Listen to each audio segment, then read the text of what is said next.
भाषणाचा विषय म्हणजे जलसंवर्धन काळाची. मित्रांनो, आपण पाण्याला जल असे म्हणतो.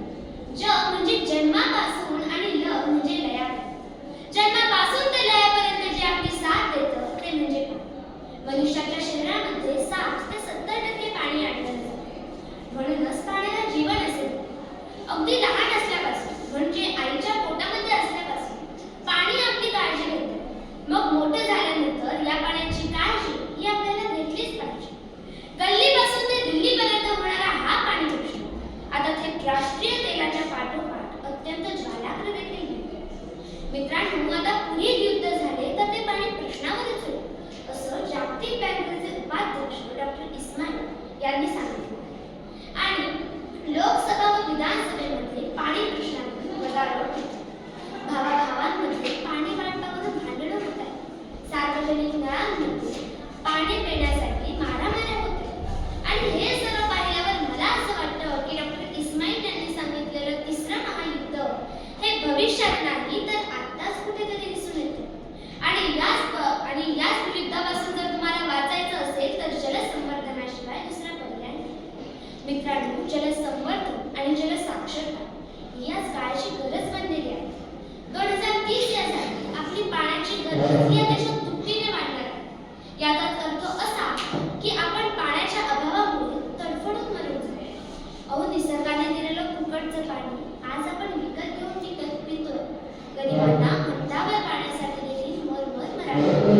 दुष्काळाच्या अवकृपेने तुमचे आमचे केले बांधे, टँकर आणि बिसलरीवाल्यांचे दाब मात्र दुप्पट झाले. दुष्काळाच्या अवकृपेने तुमचे आमचे केले बांधे, टँकर आणि बिसलरीवाल्यांचे दाब मात्र दुप्पट झाले. त्यांच्यासाठी पाण्याचा पैसा आणि आपल्यासाठी पैशाचे पाणी आहे. त्यांच्यासाठी पाण्याचा पैसा आणि आपल्यासाठी पैशाचे पाणी आहे. धाप घेणाऱ्या टँकरना एक वेगळीच कहाणी आहे.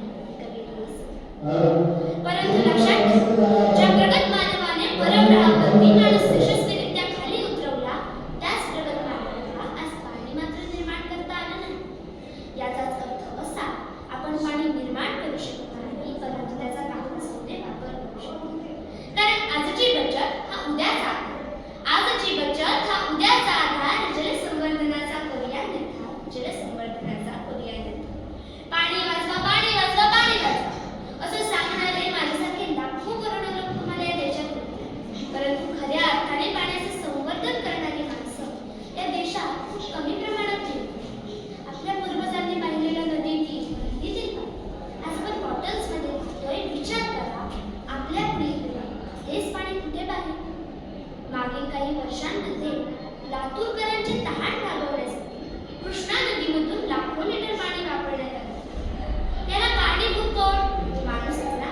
त्याची वृक्षतोडच ना. पाणी जर अडवलं नाही, ते जमिनीत जिरवलं नाही तर जलसंवर्धन कसं होईल?